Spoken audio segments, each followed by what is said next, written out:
Greetings. Welcome to the property meeting of the school district of, William Penn School District for January 9th, 2024. This evening, we will be taking a look at a couple things. We have a report and update from Ms. Jamie Doyle regarding our funding.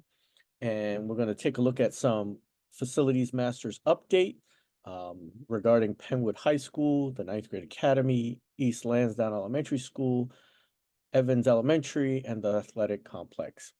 And without further ado, I'm going to turn the microphone over to Bob, who can introduce Jamie. Okay. Hi everybody. This is Jamie Doyle tonight for the special presentation regarding our facilities master plan funding plan. And with that, I'll turn it over to Jamie. Jamie, do you want to drive the screen or do you want me to drive it? Thank you very much. And if you don't mind, I'll screen share and drive if that's okay. Yep. Okay. Tell me when you can see that. Should see my interest rate chart page. Yep. Awesome. Well, good evening, everyone. It's a pleasure to be here with you this evening. And we're going to briefly go over this report. It should look familiar to you. This is the same plan we've been talking about for quite some time. It's just updated a bit with the most recent numbers and timing from your architect. So it'll look a little different than the last version you saw, but by and large gets to the same end result.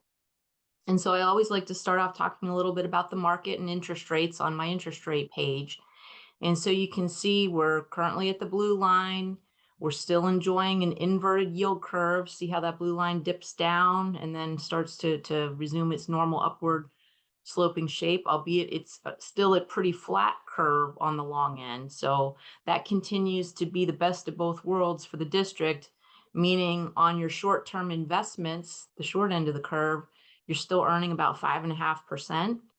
And the long end of the curve at which you borrow, you're below historic averages, and I'll call that 4.5% for this discussion. So you're net 1% ahead between your borrowing rate and your investment rate right now, and maybe even a hair more than that if we were having the sale today.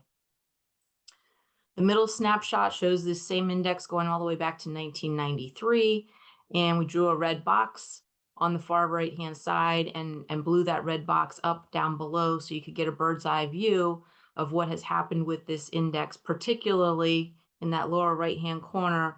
Since about Halloween, rates have fallen quite dramatically on the borrowing side of things, which is all good news for your plan. If we look at the next page, I'm not going to belabor this. We're employing a multiple financing strategy where we spread the borrowings over different calendar years and taking advantage of IRS limits. That's that $10 million calendar year limit you always hear me talk about, because that helps to stagger the debt service impact into your budget more gradually and allows you to phase that in slowly over time. This bottom section, just to remind you, federal tax law doesn't let us just go borrow tax exempt bonds because it's a positive environment. You have to have reasonable expectations. Those are the key words, that you can spend 85% of the borrowed proceeds within 3 years. Within 6 months, enter a substantial binding obligation to spend at least 5%, which you've already done that with several of your projects. And then the third prong is just that you proceed with due diligence. So, we don't foresee any issues with those tests based on where you are with your projects and based on the draw schedule that, as I mentioned, was just updated recently. The next page is just your debt portfolio. So you can see the top half of the page, as always, is gross debt service that you budget for each year, and you're starting to work on your 24-25 fiscal year budget as we speak, I'm sure. And the bottom half is just net of some old grandfathered PlanCon reimbursement that you get on several of your issues. And you can tell which issues those are toward the bottom of the line that says PE percentage. If there's a percentage there, that means that particular issue in the column above gets some old grandfathered Plan Con reimbursement. I will just digress for a second here. You know, the state budget, the final piece, the fiscal code was just passed in mid-December, and that has some additional grant programs in it that I think will be beneficial to the school district. More to come on that. The one in particular that I'm focused on is for capital improvements. It's $100 million program total. And there is a maximum of 5 million that an individual school district can actually receive. So every little bit helps, and we'll continue to monitor that grant program as well as some other grants that were in that fiscal code that may benefit the district and help to further improve upon the plan we're about to look at.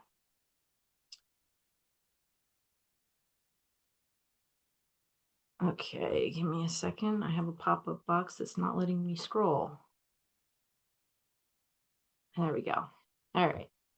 Moving on to the next page, page 5. This is the updated draw schedule that I referred to, and the draws get updated on the left-hand side of the page, columns 4 through 11, and that's what allows us to determine how quickly, timing-wise, and how large of bond issues you need in order to meet your cash flow. And so there you see your 2022 issue in column 12, you see your 2023 issue in column 12. And what we're really talking about this evening is your 2024 issue. And we think from a cash flow standpoint, that can also be an issue that's just under that magic $10 million calendar year limit from the IRS, which gets you the lowest possible rate. That's the bank qualified interest rate, and the shortest possible call feature, which is 5 years. And so you see $9,995,000 in there for step 3. And, you know, we're monitoring column 16 to make sure, you know, that you don't go negative from a cash flow standpoint at any point in time. So calendar year 2024, in addition to this borrowing, is somewhat dependent on you getting some of the grants that you've been awarded. And so you can see when we get to the end of 2024, if you got all those grants at those points in time, that you'd still be plenty positive in column 16. And if anything changed, if the grants slowed down or your projects sped up, you know, we would just be back to talk about the 2025 borrowing, because technically, and I'm jumping ahead to the next issue, but technically you could issue the 2025 bonds around Thanksgiving of this current calendar year to settle the first business day of January 2025. So we've had those discussions with your business office to make sure from a cash flow standpoint that you're in good shape. Thank you. Jamie, excuse me for 1 second. I just wanted to ask Bob, can we just make sure that we put the link to the presentation in the chat for those who are attending? Thank you. Yep, doing it now. Okay, thanks a lot. The next page is the plan itself. So you can see columns 1 and 2 are labeled actual. Those are the 2022 bonds and the 2023 bonds that we already did. Your old existing local efforts in column 9. And again, what we're really talking about this evening is column 3 or step 3, which would be for just under $10 million based on the draw schedule we looked at on the prior page. So you can see what that new debt service in column 14, a conservative estimate of what that may look like, again, just for this step 3, roughly $10 million issuance. And then we didn't change anything with step 4, 5, or 6, but they will, you know, they'll continue to evolve as you know, you make decisions and we get further information from the architect on sizing and timing as we go along. And you can see the millage equivalent is still pretty much what it was when we last talked at the time of your 2023 bond issuance, about 4.77 mils. And then finally, for your consideration is a sample motion. This is what you would need to pass in order to authorize the finance team to proceed and get the paperwork in order for this next roughly $10 million which would be called the Series of 2024. As always, the financing team consists of myself as your independent financial advisor, Raymond James as your underwriter, and Eckert, Siemens, Sharin, and Malat as your bond counsel, and Sweet Stevens as your solicitor, of course. And you can see a sample timeline at the bottom of this page. Tonight is an update to the committee. If you were so inclined to pass the motion above at your January 22nd voting meeting, then we could be back with said paperwork in order for your consideration at your February 26th voting meeting. That's that parameters resolution that you pass each time. And then if that was an affirmative vote on February 26th, we could actually lock in interest rates and have the sale as early as March 5th to settle around April 9th. So I will pause there and entertain any questions that you may have on this update.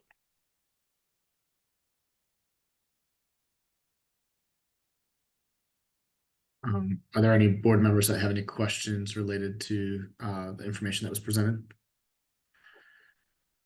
Can I expect that motion will be on the next agenda? Yes, so it will be reviewed at the committee of the whole meeting. Thank you.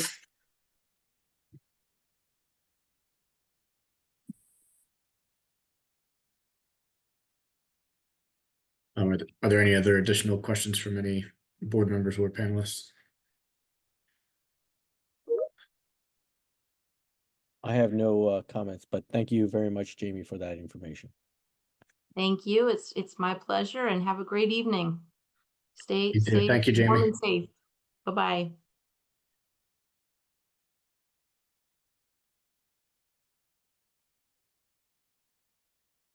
So on to the next portion of our agenda, the facilities master plan updates.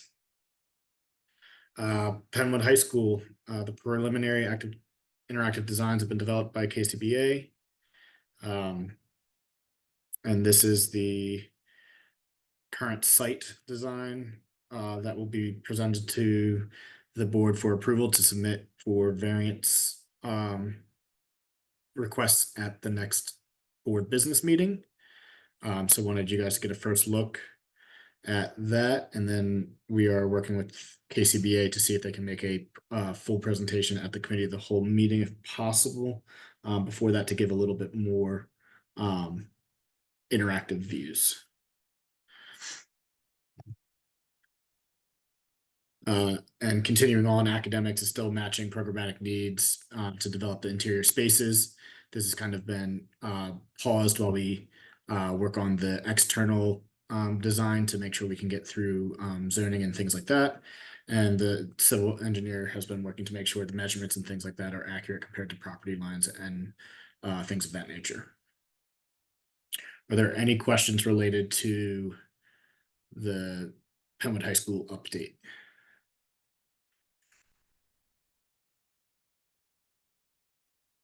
Seeing- No, just for when we get off, normally the agenda would have a link to the deck. And I don't think in this case it does. So if that can just be added tomorrow. Because I know Sure. a lot of citizens have a delay due to power Mhm. or lack thereof. Yep, absolutely. Thank you. Next update would be for the Ninth Grade Academy. Currently, the architects are working on the preliminary interactive design based on the work done that's performed by the civil engineers. The goal is to share this with a design committee meeting, and as of right now, we're tentatively looking at a date of January 24th. However, that is to be confirmed with the board members on the committee at this time. The goal is to stay within the requirements of the DOE Renewing Energy Grant, which requires a completion of design by the end of May 2024.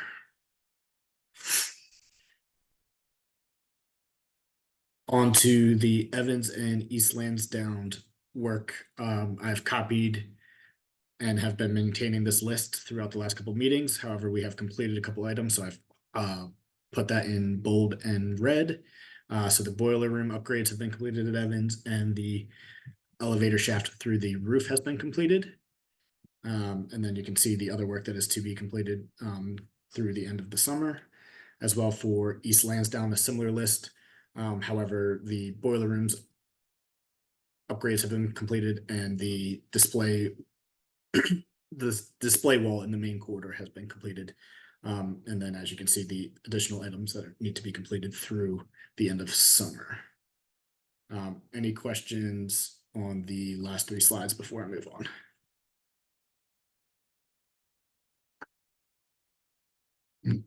Okay. Next is the athletic complex update. And just providing a status update for what needs to be completed. And it's basically the punch list items, which include the scoreboard lighting that is still being researched, the best lighting to use to illuminate the like LED type scoreboard that's actively changing, and the wording. Then the 3 change orders that were just passed recently: the pass-through window, ice machine ventilation, and the installation of the additional gate and the privacy gates, plural, sorry, and the privacy slats for the storage underneath the bleachers. And then lastly, we are continuing to research and purchase athletic equipment with the focus on turf and track safe items, as to not damage the investment that we have placed into the athletic complex. Finally, there are several motions that will be on the upcoming agenda. The first one is the one that was presented by Jamie. Excuse me, no, it's not. The first one is the design for the renovations and addition at GAC to be presented to the Lansdowne Zoning Board hearing. The next one is change order 5 for the athletic complex, which is in relation to the requested signage that has been posted. For example, the no trespassing, no use of track without permit, no vaping or use of tobacco and alcohol, etc. That was previously requested. And then change order 8, which were additional technology, security, and access items that were identified as we got the systems in place to get better coverage with the cameras, as well as to better secure the access points of the complex. The 4th item is the resolution funding, which Jamie had in her presentation. And then the final item is a choice to approve the 1-year extension for the Aramark food service contract, or to a motion to solicit request for proposal for a food service management contract for the 24-25 school year. Are there any questions related to the recommended actions for the upcoming board business meeting? As to Aramark, I assume that there's a fixed cost associated with the extension? Yes. So per their contract, the guarantee is that they are required to provide, required for us to have a increase in fund balance of 600,000 per their contract. So if they don't meet that increase, they actually pay us until we're made whole. So while the expense isn't fixed, our revenue or our net increase in net position is guaranteed. Thank you. Okay. Are there any other questions related to the upcoming motions?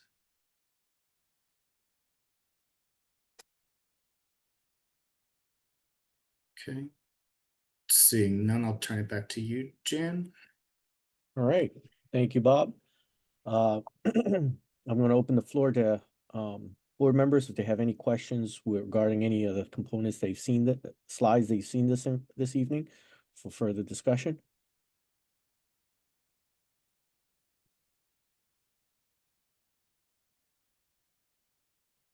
Not hearing any or seeing any, I'm going to open the floor to attendees. Do you have questions regarding the content that you've seen this evening.